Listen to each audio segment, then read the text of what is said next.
What is an eSIM? An eSIM, also known as an embedded SIM, is a built-in phone number that is provided to a compatible mobile device by a carrier that supports eSIM technology. In other words, it is a phone number that is provided to a smartphone that supports this technology without the physical support of the SIM card. The latest iPhone 14 models have been provided in America without the physical support of the SIM card, so they are managed only through the SIM card.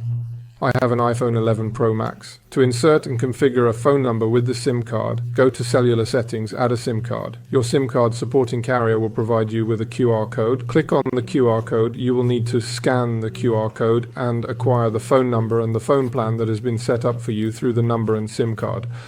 It is like having a physical SIM card inside your phone, which is convenient and efficient for users. This technology eliminates the need for a physical SIM card, making it more flexible and convenient for users.